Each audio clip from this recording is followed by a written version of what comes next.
cambiamos nuestro módulo, pasamos carreteras, aeropuertos y ahora vamos a los sistemas férreos. Los ferrocarriles, un tema tan grande, tan interesante, tan importante y que en nuestro país está tan olvidado, desafortunadamente. Y en la clase de hoy particularmente vamos a ver los conceptos básicos de un sistema férreo, cómo está compuesto, qué es, para qué sirve, cómo funciona, cosas de trazado, de diseño, para después ir viendo cosas de capacidad, de niveles de servicio en las próximas clases. Si alguien tiene alguna duda, porfa, no dude en interrumpirme. Para empezar, no sé si ustedes conocen, también es un tema nuevo para nosotros, los profesores. Seguramente Germán ha hecho más cosas de ferrocarriles, pero la operación es completamente diferente. Pero para ir dándonos un contexto, esta es la red férrea que existe en Colombia. Bueno, quitando a Panamá, es que en esa época de 1850 Panamá todavía era parte de Colombia. Ustedes saben que Panamá nos lo quitaron a principios del siglo XX. Y aquí tenemos los diferentes ferrocarriles que hay en Colombia. Vean que casi todo el siglo XIX, siglo XX, finales del siglo XIX, siglo XX, con su correspondiente longitud. Seguramente hay muchos tramos que uno no conoce, o hay unos otros que sí. Y aquí vemos otra parte. Más o menos vean, el último tren o el último tramo que se construyó fue el de Fundación La Dorada, ya hace casi 80 años. ¿Vale? Y vean, son 674 kilómetros, fue el tramo más largo que se hizo. Y aquí tenemos unos matachos donde podemos ver eh, esa, esa red. Casi todos iban por los cauces de los principales, del Magdalena y del Cauca, principalmente, de los ríos. Y como vemos acá, la red férrea nacional en 1974 tenía casi 3.400 kilómetros de longitud. Pero para el año 2004, paradójicamente, esa red alcanzó a 3.371. O sea que hubo unos 20 kilómetros que desaparecieron. Pero esa red no está en servicio, en su mayoría está subutilizada. De esos 3.300 kilómetros y pico, hay 1.991 kilómetros que está concesionada. La red del Atlántico en su mayoría en el norte, y ya se imaginarán por qué, ¿cierto? Principalmente por los trenes de carga de carbón. El otro, casi 500 kilómetros, está en el Pacífico. Y el resto son líneas inactivas que se distribuyen en su mayoría en el Atlántico y en el Pacífico. Según el Ministerio de Transporte, la red actual, más o menos el 56%, como les decía, está concesionado o en proceso de concesionar. Pero esto ha tenido unos problemas grandes, que creo que hasta donde sé ninguna concesión ha funcionado muy bien. Y hay un porcentaje, es algo interesante, un porcentaje muy chiquito, solo 150 kilómetros, está en comodatos o en manos de privados. Y esto es, por ejemplo, la línea del Cerrejón, que está operada por esa empresa privada.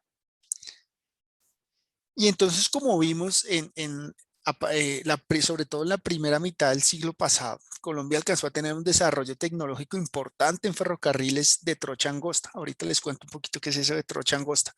O si alguien nos quiere contar, pues bienvenidos. Salvo algunas pequeñas excepciones en Cúcuta y el de Salgar Bogotá, hay muchas líneas conectadas con Bogotá, pero esos ferrocarriles en su mayoría son de trocha angosta. ¿Qué es trocha angosta? La trocha se mide como el ancho del eje del tren, es decir, de riel a riel. Si ustedes han visto un ferrocarril, esa trocha angosta es de 1 yarda, ¿vale? Eso es angosto. Eso tiene unas limitaciones en cuanto a velocidad y a capacidad de los trenes que ahorita les vamos a contar. ¿Por qué? Porque ahora en el mundo lo que se utiliza es el ancho estándar, que es más o menos 1.43 metros, ¿de acuerdo? Eh, en ese ancho mayor, por ejemplo, funcionan los trenes de alta velocidad.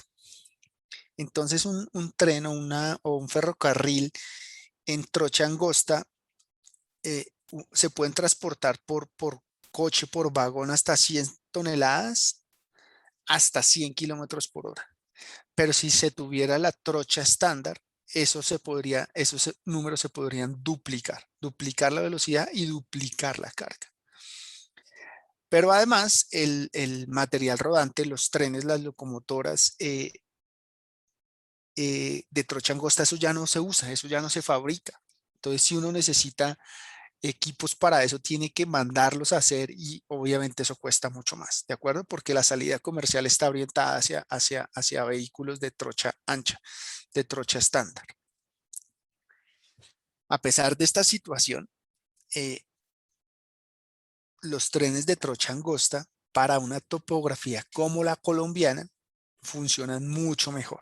Para esas montañas que tenemos nosotros acá, esos trenes funcionan mejor, mientras que los ferrocarriles de trocha ancha funcionan mejor. Por ejemplo, un tren, no sé, La Dorada, Cartagena, Barranquilla, que va derechito, plano, a lo largo del cauce del río, donde se pueden desarrollar altas velocidades, o incluso en la costa, o en la costa norte o en la costa pacífica.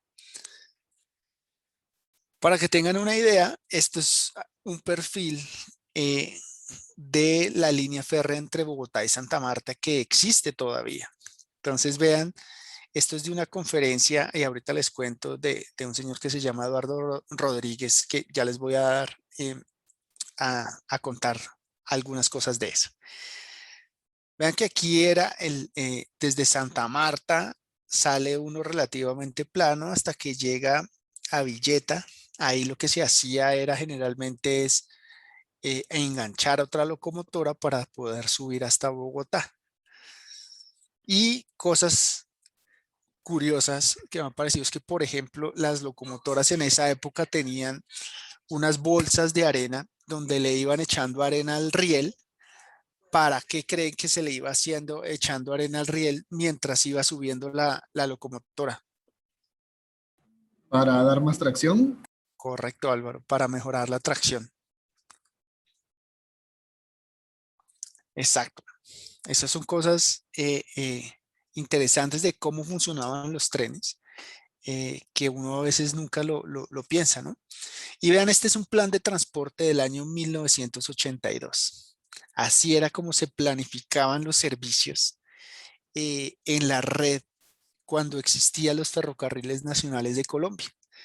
Entonces vean, si alcanzan a ver las líneas rojas, eran los servicios de pasajeros, hay servicios de carga, hay otros tipos de servicio y ahí se iban eh, programando todos los servicios para usar de la forma más eficiente posible la red. Y si hacemos un zoom a nuestra red, aquí en Bogotá, es algo muy interesante lo que les decía, el Turistren. El Turistren es una empresa privada que tiene en concesión esta red que ven acá. Seguramente han visto ustedes el tren funcionar en Bogotá.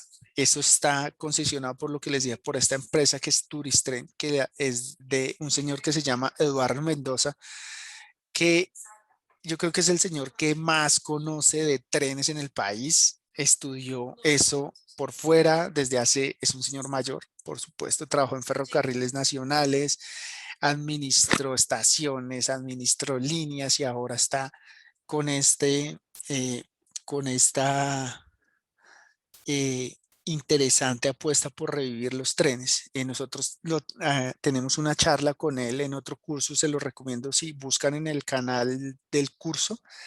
Ahí están la charla de él de Turistren donde nos cuenta todo lo que le ha tocado lidiar con los trenes en Colombia. Pero bueno, volviendo a esto, esta es la red del tren de Bogotá, el tren de la Sabana que está operando.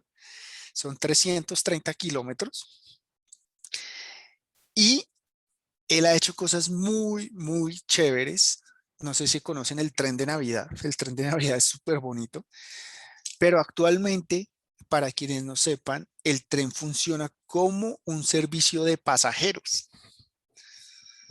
Como un servicio de pasajeros y tiene cuatro frecuencias al día, dos por la mañana y dos que vuelven por la tarde. Es un servicio contratado directamente con las universidades del norte que funcionan estos trenes. El tren para en Usaquén y para en la 26, se me olvidó el nombre de ese centro comercial, si alguien me ayuda. A la A la estación. estación. En la estación, por eso se llama la estación, gracias. Donde deja y recoge gente que va hacia las universidades del norte, que va hasta la Universidad Nueva Granada para profesores y estudiantes. Funciona muy bien en cuanto a tiempo de viaje. Son más o menos 50 minutos desde todo el tiempo de viaje hasta allá. Imagínense haciendo ese viaje en carro o en bus. Eh, y son contratos que hace la empresa con las universidades, entonces la gente va gratis. Es un servicio muy bueno y aquí les muestro algunos datos. Esto ya es del año 2019. Para que vean la cantidad de pasajeros transportados por turismo, porque ustedes saben que además en los fines de semana está el tren de la Sabana, eh, y los pasajeros que van a las universidades. Por ejemplo, una tesis muy bonita para esto podría ser evaluar cuáles son los beneficios de estos, no sé cuántos sea aquí, 300.000 pasajeros de tren versus carretera. María José, ¿tú querías decir algo? Sí, no, solo que yo soy egresada de la Nueva Granada y pues usé el tren y yo lo cogía en la estación de Usaquén y pues en la 109 con novena y en realidad de ahí al campus era hora y media. Ah, Llegamos a las 8 al campus y hay algo pues que tú mostraste las sillas bonitas del tren, pero uno no, en realidad no van esas sillas bonitas. estos ya de Uno, plástico van, ¿cierto? no, eso es como unas bancas de madera a los lados y yo no sé en Ah, tiempos de vale. COVID cómo sea eso porque íbamos muchas personas, era como un transmilenio en realidad. O sea, Pero mira, claramente el pero servicio es muy, muy sí, bueno porque pues primero te ahorra plata y pues tú llegas a la clase pues corriendo, pero llegas porque llegas sobre el tiempo, pero es muy, muy bueno. Ahora en tiempos de pandemia no sé cómo esté funcionando porque la sí, cantidad de gente que iba en ese tren era absurda. exacto. Pero te cuento que ya mejoraron las sillas. Ah, bueno, Las pusieron de plástico como tipo usonal, las ok. pusieron así. Pero hiciste el ejercicio de irte alguna vez por otro lado, en Sí, bus, en claro. carro. Sí, yo hice el ejercicio pues cuando me dejaba el tren, porque él para a las 6:20 está ahí en la estación y si tú no estás a las 6:20 pues Se va. perdiste, Sí, se va, él no espera a nadie, se va y pues claramente uno se ahorra primero, pues uno como estudiante se ahorra mucho dinero en el tema de transporte y segundo tiempo también, tiempos, aunque bueno, tenía muchos compañeros que decía que les parecía más rápido andar en bus, pero pues a mí se me hacía genial porque es que cogía el tren muy cerca a mi casa, como a 4 cuadras. buenísimo. Entonces, pues para mí era muy, muy bueno y pues me ahorraba bastante dinero como estudiante. Pero no Perfecto. sabía el cambio de las sillas porque en mi, pues cuando yo lo usé, sí, la verdad era Era más diferente. rústico. Era muy rústico. Ok. Sí, a mí lo que nos contaba Eduardo es que tiene tanta, antes de pandemia, por supuesto, ha tenido tanta demanda por parte de las universidades que no puede satisfacerla. Seguramente por eso también los trenes iban tan llenos, porque no hay locomotoras, no tiene locomotoras. Entonces, por eso les decía que sería una tesis interesante, sería comparar beneficios y costos de usar tren versus bus, carro, para esta cantidad de viajes. Pero bueno, Y además que hay otras cosas, series de regulaciones. Ahora mismo, el concesionario que está encargado del mantenimiento de esta red eh, no está. O sea que en este momento nadie le está haciendo mantenimiento a la red y eso tiene complicaciones serias. Eduardo nos contaba a forma de anécdota que, por ejemplo, ya en el norte les tocaba ir a motociclistas para parar el tráfico cuando están los pasos a nivel con las calles para mejorar la seguridad y cosas de ese estilo. Además que no le permiten muchas frecuencias dentro de la ciudad por esas cosas, o sea, y además que ese corredor ustedes saben que es de la nación, no es de la ciudad, entonces tiene que entrar ahí hay intereses de la nación, de la ciudad, intereses privados y de las universidades y etcétera, entonces es complejo gestionar todo esto, ¿no? Es muy complicado, pero bueno, eh, el año pasado el Departamento Nacional de Planeación lanzó el Plan Maestro Ferroviario que establece la hoja de ruta principal, es decir, es la política pública que va a que da los lineamientos técnicos, económicos, de regulación, de norma institucionales para reactivar el nuevo férreo y potenciar sus ventajas competitivas. Ese plan maestro lo pueden descargar aquí en este link. Igual la presentación se las dejamos ahora. También plantea la integración de este modo a la red de transporte nacional, ¿de acuerdo? Para integrarlo al aparato económico y productivo del país. ¿Qué va a pasar con ese plan? Ni idea, ni idea. Los planes son muy bonitos, pero hasta ahora no se ven acciones concretas para hacer que eso pase. Si quieren saber más de eso, el grupo hizo un encuentro sur hace unos meses. Aquí les dejo los enlaces de YouTube, igual en el canal del grupo, si ustedes entran también van a la lista de Encuentro Sur, ahí encuentran, ahí hay alguien de Planeación Nacional, hay investigadores que hablan acerca del futuro del tren en Colombia, por si quieren conocer más. Acuérdense que hoy vamos a ver unos conceptos básicos de la vaina.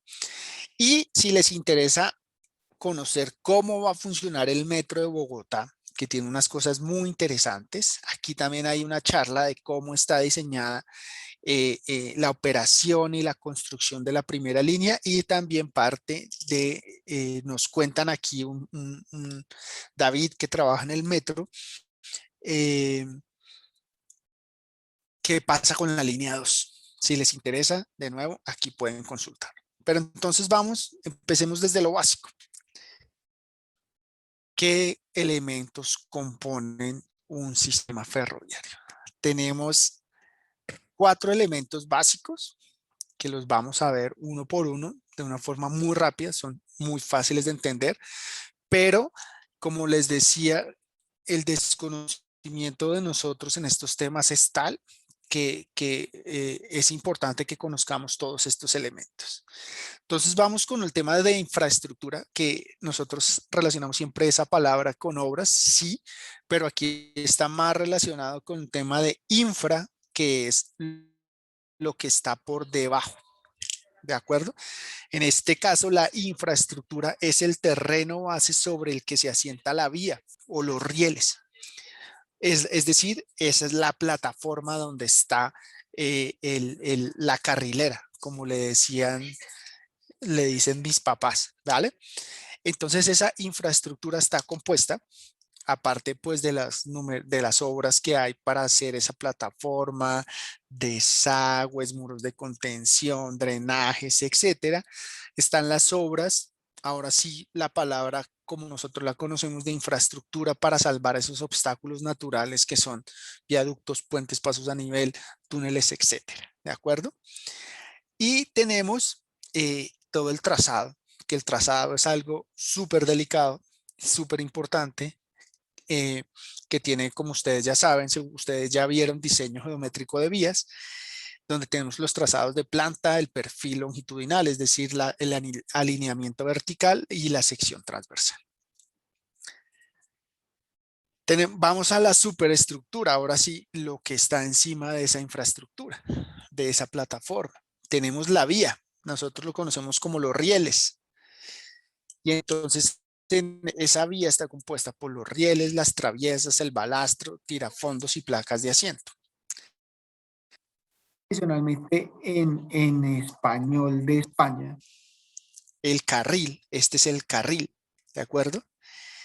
Ustedes ya la conocen, está hecho en acero y está compuesto por estos tres elementos. Una forma, hay diferentes formas. Una forma como de honguito, ¿de acuerdo? Cuya función básica es tener y guiar los trenes. En algunas ocasiones, aquí ya se empieza a poner interesante, esta vía, este carril sirve para cerrar los circuitos eléctricos, para devolver energía al sistema, por ejemplo, con los frenados o hacer el cierre del circuito eléctrico, tanto de la catenaria como el de las señales, ¿de acuerdo? Y como vemos en el dibujito, en este carril se distinguen tres partes. La parte superior, que se llama cabeza, que es por donde rueda el tren, ¿de acuerdo? El patín, que es la parte de abajo, que es donde se amarra o se fijan las traviesas.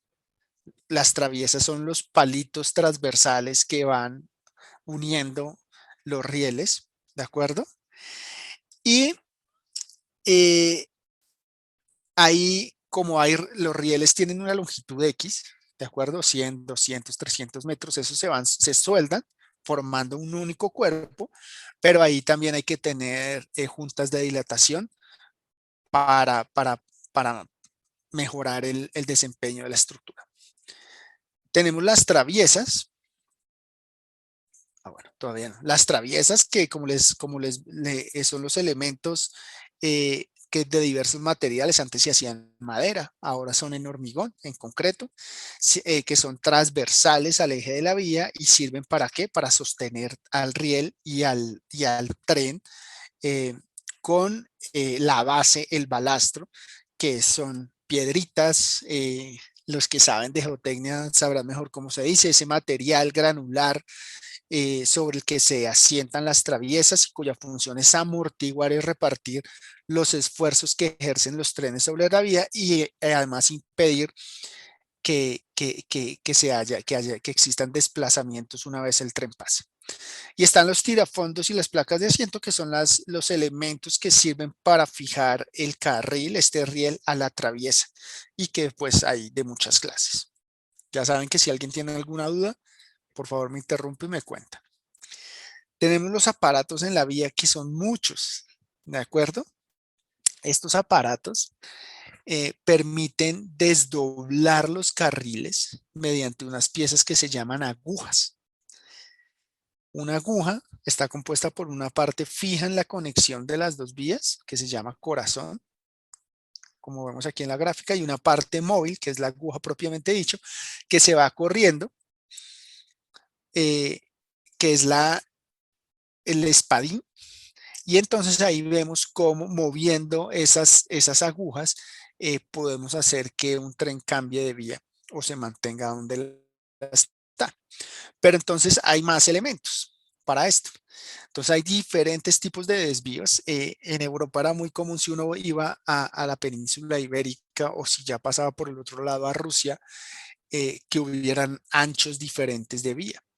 Entonces existían estos desvíos que permiten que una vía se bifurque, por ejemplo. Hay otros que permiten, que dependen mucho de la velocidad por la que a la cual circula el tren. Y son ejemplos como de este tipo. Vemos acá. O también hay otros elementos como estos que vemos aquí abajo, como esa intersección que permite el cruce de dos vías hacia dos direcciones completamente diferentes. ¿Qué más tenemos? Hay formas de que el tren cambie de vía. Entonces hay varias clases también. Hay unos eléctricos que una persona que esté en el centro de control o en la estación cercana activa y la vía se cambia automáticamente, o están los de toda la vida, los mecánicos o los manuales, que o lo puedo hacer jalando un cable o me toca ir hasta la intersección o hasta el punto para activar ese cambio de vía. Las señales. Las señales en los ferrocarriles modernos es algo mucho más complejo que lo que vemos acá, porque ya, sobre todo con los trenes sin conductor, como va a ser el metro de Bogotá, la señalización es un punto muy, muy importante porque eso depende de la gestión de los trenes. ¿De acuerdo? Entonces, en general, la señal para transmitir diferentes mensajes utilizando colores, luz, sonidos, formas, de acuerdo a un código específico. Y esos códigos pueden variar de acuerdo a la jurisdicción en que uno esté. Entonces, hay señales luminosas, que son como los semáforos que nosotros tradicionalmente conocemos, que se pueden activar desde un centro de control o desde el lugar. Esto le da diferentes mensajes al maquinista. Están las señales semafóricas, que aquí es diferente. Vean, estos son señales exclusivas para todo este mundo del transporte férreo, que son señales específicas que le dicen al tren qué debe hacer. También se pueden activar desde un lugar remoto o en el mismo lugar. Tenemos las señales portátiles, que son las que las personas utilizan. El personal que trabaja en el sistema lo utiliza para regular el tráfico. Y también hay en los trenes. Los trenes tienen unos sistemas adelante y atrás. También hay delimitación de velocidad, por ejemplo, las que tienen fondo blanco. Vean que esto es una caracterización totalmente diferente a lo de carretera. Las señales que tienen el fondo blanco son unas limitaciones de velocidad permanentes, y las que tienen fondo amarillo son temporales porque de pronto pasó algo. ¿De acuerdo? Espero que si tienen preguntas de nuevo me cuentan, pero estoy contando la historia de los trenes y sus componentes, que son muy fáciles de entender. Está la parte de la electrificación. Si hay electrificación, muchos trenes en Colombia ninguna red está electrificada. Podemos partir de ahí. Pero aquí en otros lugares, esto sí es bastante importante. La electrificación básicamente son los elementos por los cuales el tren toma corriente, toma la energía que lo impulsa. Hay diferentes elementos, necesitamos subestaciones eléctricas, alimentación, generación de energía. Vean que aquí, por ejemplo, en la foto de la izquierda, el tren se alimenta con las catenarias que van por arriba. Aquí no sé si ven bien en la foto, la alimentación es a través del riel. Esto es un poco más peligroso porque está cerquita a las personas. Entonces hay diferentes formas de alimentación eléctrica para los sistemas de transporte. Tenemos el otro componente, que son los enclaves ferroviarios. Aquí hay diferentes clases. Los enclaves ferroviarios son las instalaciones necesarias para que el ferrocarril funcione correctamente en todas sus facetas, y que de acuerdo al nivel de servicio de ese enclave se van a llamar de diferente forma. Entonces tenemos estaciones. Entonces están las estaciones grandes, donde hay un centro de control, por ejemplo, que recibe alto flujo de tráfico de personas o mercancías. Hay otras que se llaman, por ejemplo, en apeaderos, donde su objetivo fundamental es una intersección, por ejemplo, de la red. Entonces ahí el tren puede parar mientras el que viene detrás lo sobrepasa o cambia de vía o se va para otro lugar, etcétera. Y hay otras donde generalmente no hay personal del sistema, que casi todos los sistemas están apuntando hacia allá para ahorrar costos, donde solamente la gente se sube y se va. ¿De acuerdo? Y también tenemos las terminales de mercancías, donde esto queda, por ejemplo, en los grandes puertos europeos o de Estados Unidos, donde que están conectados con el tren, donde llegan toda la mercancía en trenes. Y su misión principal de estas terminales es casi que como un puerto donde se intercambia mercancía y hay la logística del puerto perdón, de la terminal es casi como un puerto organizando toda la carga que llega y va por tren.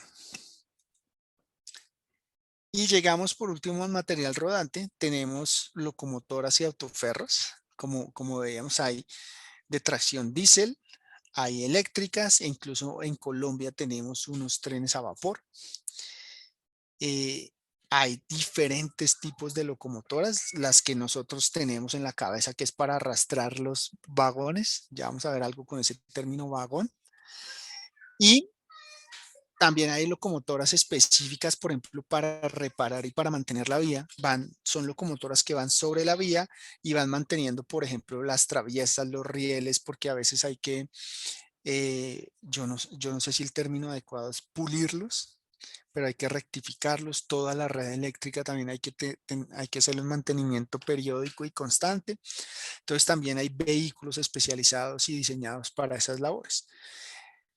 Entonces, básicamente la locomotora es el motor y a ese motor se le enganchan los coches y los vagones para que los arrastre. Pero también están los autoferros, que son trenes autopropulsados, que en sí mismo la locomotora puede llevar cosas y personas.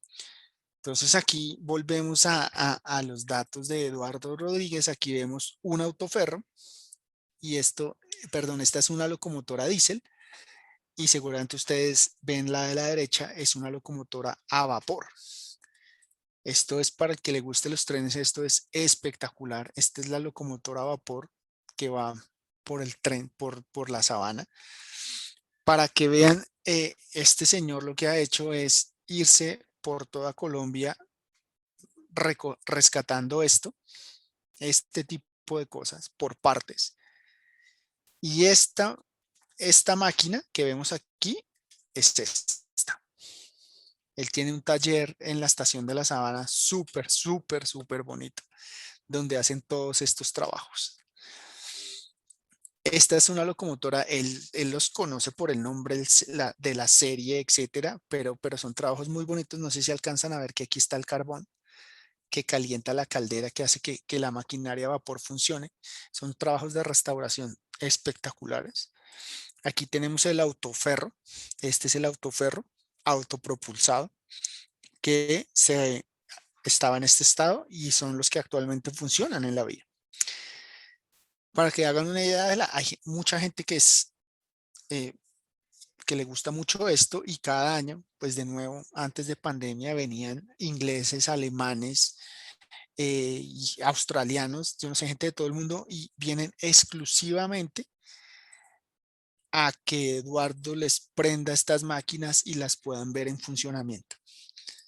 Esto es súper bonito. Como les digo, esto es un trabajo súper bonito y no ha dejado morir eso, ¿no?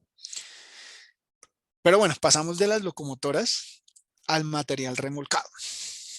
Entonces el material remolcado tiene dos también diferencias. Tenemos el transporte de pasajeros, técnicamente mal llamado vagón, donde tenemos diferentes categorías de coches para pasajeros. Entonces hay más elegantes, menos elegantes, como las que le tocó a María José, donde uno puede comer. Ya incluso hay trenes de alta velocidad de primera clase, clase turista. Hay muchas clases, por ejemplo, en los trenes, en los sistemas de trenes hay más clases que, por ejemplo, en los aviones, donde uno puede dormir, el tren de Harry Potter, ¿de acuerdo? Hay donde se prestan diferentes servicios. Algo así, el de la foto izquierda arriba es el tren que va a Machu Picchu, correcto. Sí, sí, de hecho hay varios servicios que van a Machu Picchu. También hay uno que se parece un poquito al de la derecha, que es el Hiram. Sí, Pero lo he exacto, visto por fotos, nunca he ido, es muy caro. exacto. Eso depende del presupuesto de cada uno. Bueno, María José nos dice que iba como en el tren azul, pero allá al menos tenían vidrios, ¿no? No rejitas. Eso es en la India. Eh, y entonces esto se llama coches de pasajeros. Los que técnicamente son vagones son los vehículos destinados a transporte de mercancías. Y aquí también tenemos una variedad increíble de vehículos para transportar líquidos. Hay vagones cisterna para transportar sólidos, elementos a granel. Entonces están especializados en distintos tipos de mercancía, tolvas, cisternas, vagones cerrados, ganado, por ejemplo. Y incluso también hay plataforma para mover automóviles, contenedores, etcétera. Entonces tenemos esa gran variedad de elementos.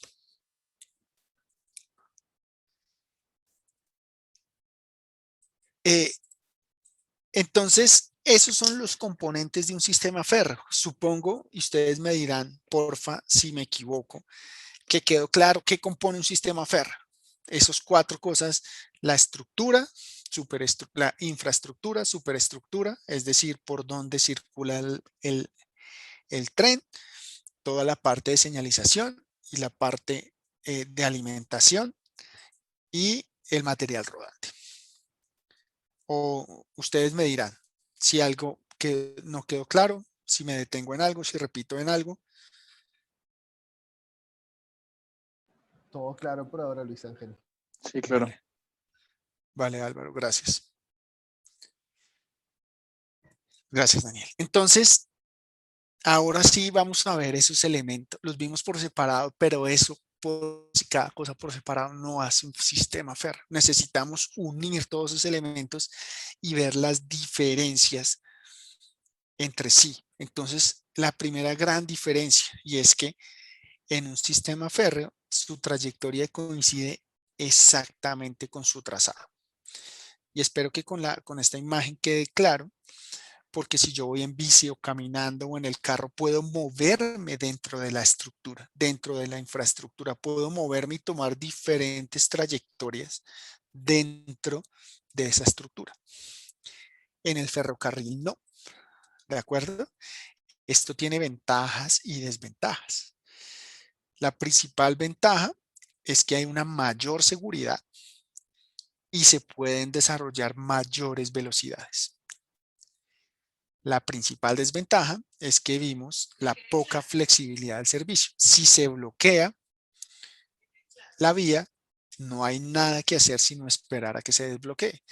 Esa es una de las viejas discusiones que hemos visto. Ojo, una sola ventaja de un BRT sobre un metro es que si se bloquea el carril de Transmilenio, el bus puede salir y continuar su recorrido. Como dice Camila, se bloquea el metro de Medellín y no hay nada que hacer sino esperar a que se desbloquee. Esa es una de las ventajas de un BRT frente a un metro. Obviamente hay ventajas, cada modo tiene sus cosas buenas y sus cosas malas como cualquier cosa. Correcto, María José. El BRT se va por el carril mixto, entonces un punto importante. ¿Vale? ¿Qué más tenemos? Es un sistema o un modo de bajo rozamiento. ¿Qué significa eso?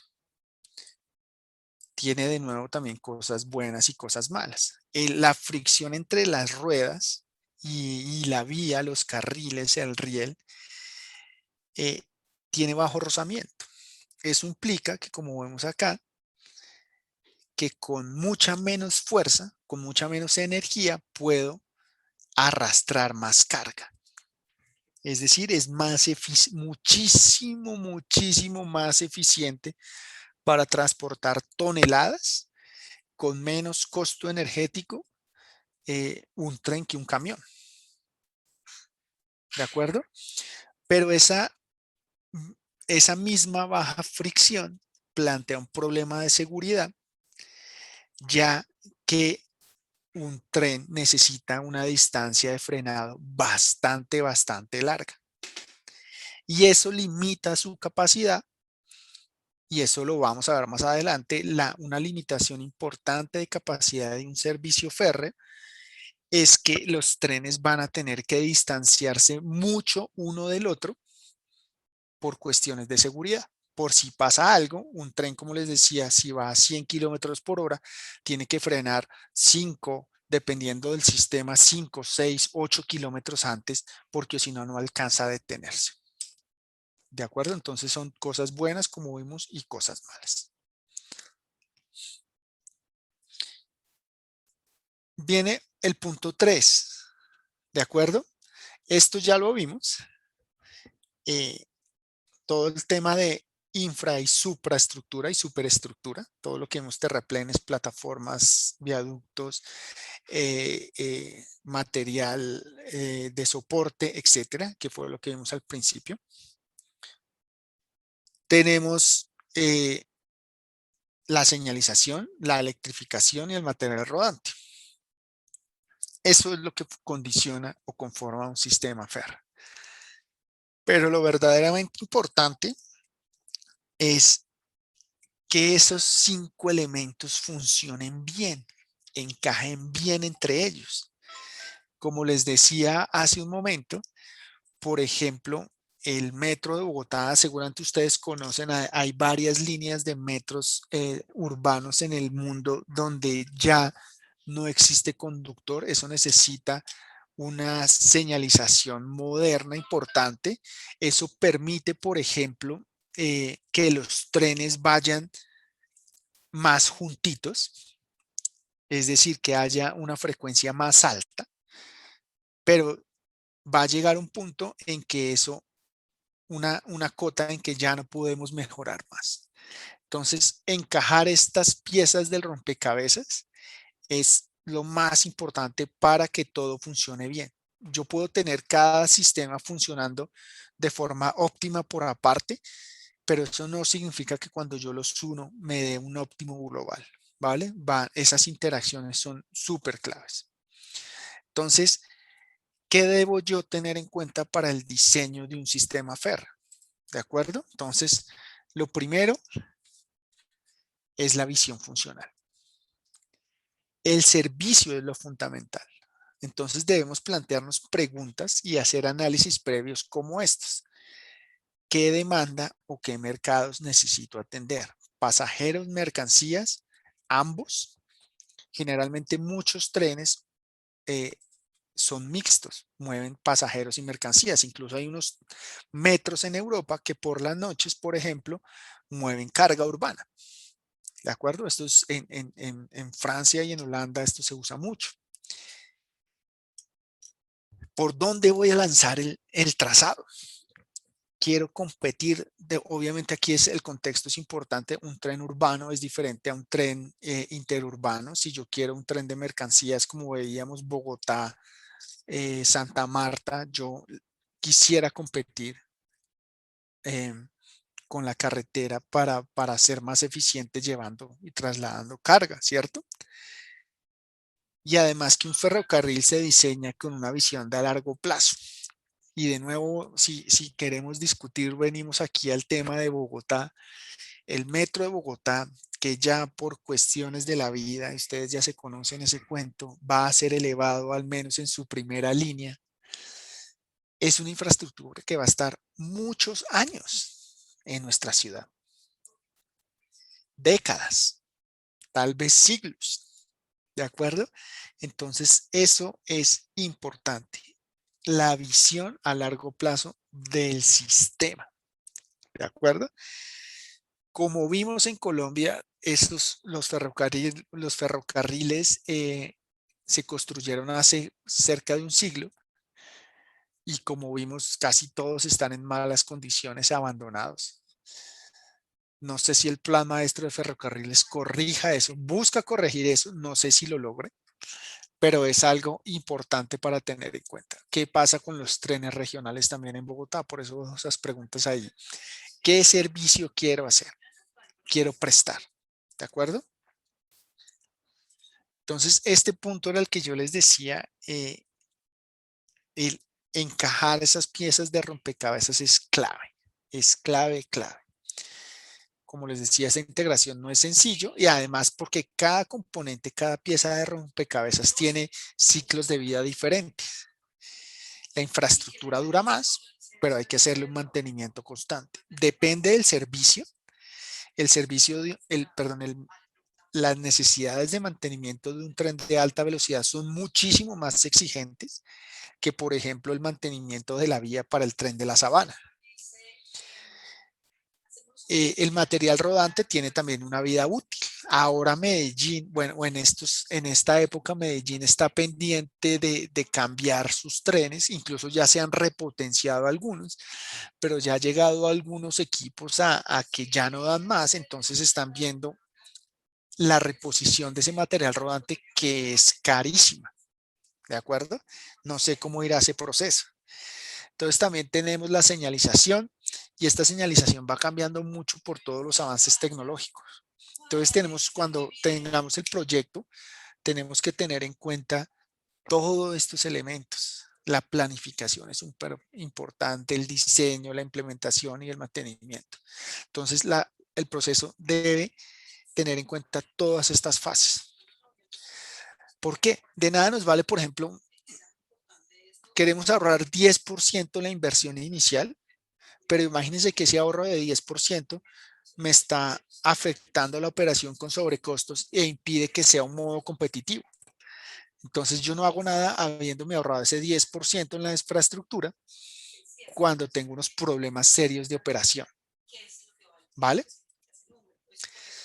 Vamos con el trazado. Como vemos, hay 3 dimensiones en planta. Los radios de curvatura. Entre más alta sea la velocidad que estoy buscando con mi tren, esos radios de curvatura son más grandes. El alineamiento vertical. Esas pendientes condicionan las cargas que yo quiero manejar. Los peraltes, que dependen mucho del alineamiento horizontal, sobre todo si voy a altas velocidades. Esa sección transversal peralte tiene que estar súper bien alineada con la comodidad de los pasajeros si estoy llevando pasajeros. Igual mercancía no se mueve en trenes de alta velocidad, no es necesario. ¿De acuerdo? Como vemos aquí, como vamos a ver ahorita, yo no tengo necesidad de mover toneladas de carga a 500 kilómetros por hora, porque es más que la velocidad en carga, es mucho más importante la confiabilidad. Pasajeros sí, pero para pasajeros, obviamente teniendo muy presente el factor de seguridad. El confort es tal vez el factor que dirige el diseño. Si yo voy a 300 kilómetros por hora en un tren, yo no quiero sentirme inseguro cuando giro o que la gravedad me aumente 2 veces o que se me rieguen la copa que tengo en la mano, etcétera, porque eso no haría atractivo el tren. ¿De acuerdo? Entonces, como vemos acá, por eso es importante tener muy claro qué objetivo voy a servir. Las personas exigen regularidad, comodidad, velocidad y frecuencia. Pero las cosas, las toneladas, lo más importante, más que la reducción de tiempo, es confiabilidad. Confiabilidad. ¿De acuerdo? Y además tenemos unos criterios, que estos criterios son europeos. Imagínense radios de giro de 1000 metros. Ustedes son ingenieros. Pendientes máximas del 2%. Aceleraciones transversales de 1 metro por segundo. ¿Qué opinan de un tren así para Colombia? ¿Qué opinan de esto? Cuéntenme ustedes. En general, para los Andes es impráctico. O sea, de hecho, el tren que va de Cusco a Machu Picchu se tiene que mover en zigzag porque no le dan los radios de giro. Correcto, correcto. Un radio de 1000 metros, de 1000 metros, son, si uno lo ve, es casi que uno no alcanza a ver la curvatura. Entonces, si queremos mandar un radio de 1000 metros en una montaña, casi que nos toca cortar la montaña, tumbar la montaña. ¿Por qué? Porque las altas velocidades requieren eso. La infraestructura de los trenes de alta velocidad es costosísima. Es muy, muy, muy caro. Es muy caro, tiene muchas ventajas una vez el servicio esté funcionando. Pero de nuevo tenemos que tener muy claro el concepto de lo que queramos.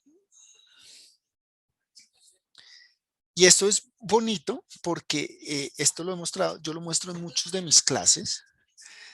Vean, para que vean cómo con la implementación de esos servicios de alta velocidad, si alcanzan a ver, estos cuadritos son de 250 kilómetros que se recorrían generalmente en 5 horas. Cuando se van implementando esos sistemas de alta velocidad, vean cómo cojo el territorio y lo cambio. Ese territorio se transforma de una forma impresionante donde estoy acercando las cosas. Y los trenes tienen una ventaja grandísima sobre los aviones, por ejemplo, porque no tengo que ir a los aeropuertos que generalmente están a las afueras de la ciudad, no tengo que pasar esos insufribles protocolos de seguridad. Las estaciones de trenes están en los centros de las ciudades, generalmente salen por túneles. Hay muchas personas que viven en Europa que viven en una ciudad y trabajan en otra.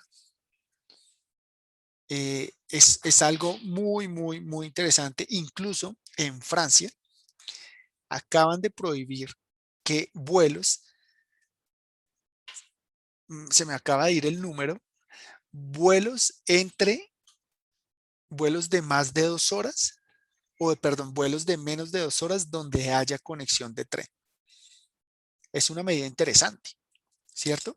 Si yo voy de una ciudad A a una ciudad B y en avión son menos de 2 horas o 1 hora y media, no me acuerdo ahora, sinceramente ahora no me acuerdo, y hay tren de alta velocidad, hay tren conectado a ciudad A y ciudad B, en esos trayectos los vuelos quedaron prohibidos.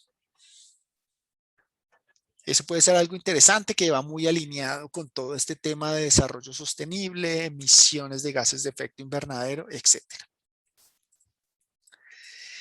Y hay aquí algo también importante. Entonces, todos tenemos claro que un tren es un modo de transporte que mueve personas, mueve cosas cada vez más rápido. Aquí vemos la evolución de la velocidad. Generalmente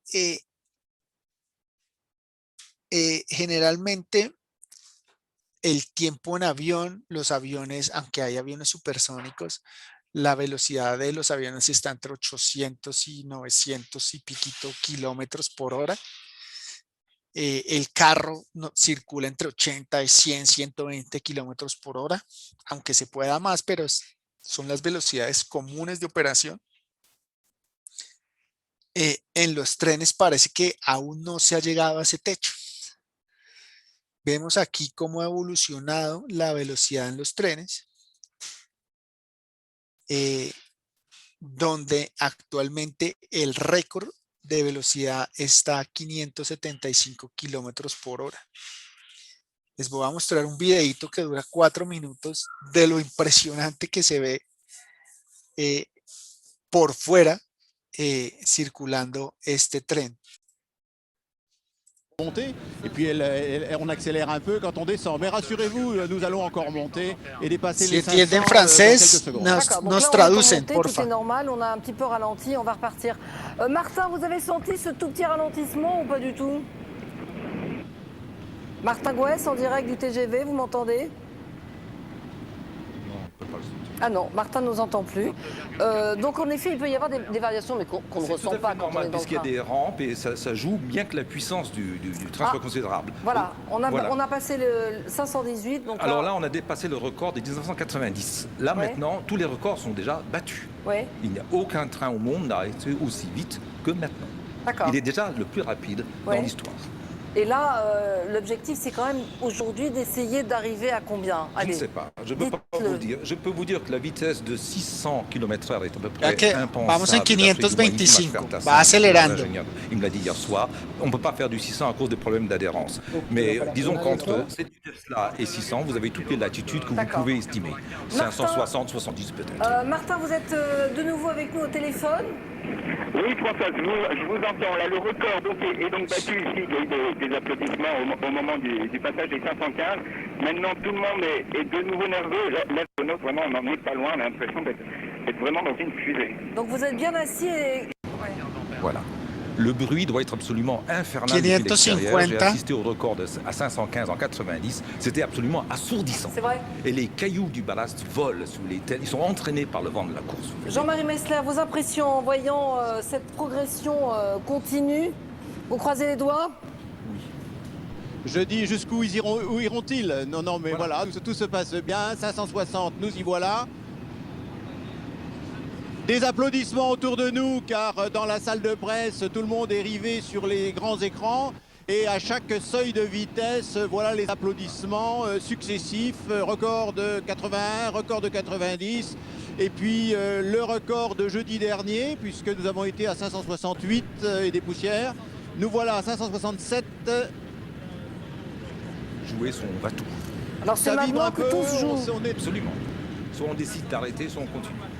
C'est le va-tout complet. Alban Mikosi. Françoise, pardon de vous interrompre Françoise, mais le voilà au bout de la ligne droite. Effectivement, c'est dans pour la ainsi cuvette. dire une fusée sur Terre. J'imagine que vous voyez cette image extrêmement spectaculaire. Alors il passe à notre hauteur. Ah, c'était extraordinaire. Vous avez entendu peut-être Ah quelques oui. applaudissements autour de nous, mais Ici surtout, aussi, on applaudit. vraiment il est passé d'une manière extrêmement spectaculaire. Je peux vous dire que ici c'est vraiment très très impressionnant. Vous savez-vous à quelle Erika, pour conclure, monsieur Metzler. vitesse sur des bouts de fer roule à 574 km/h. Merci beaucoup pour ces impressions, Jean-Marie Messler. 574,7 km. ¿Cómo la vieron? Impresionante. Increíble. Es impresionante. Es impresionante. Son trenes muy, muy rápidos. Yo he montado hasta en unos que van a 380 y no se siente por dentro absolutamente nada, ni las curvas ni nada. Por eso la importancia de todo ese tema de diseño.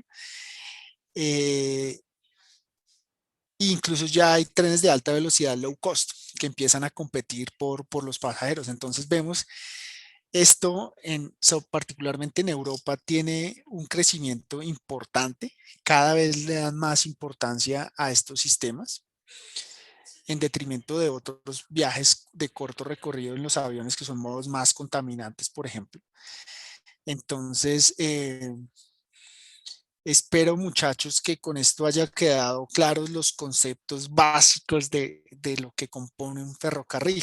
Como vimos ahí, todos están compuestos de los mismos. La diferencia son las diferentes tecnologías que se utilizan en cada uno.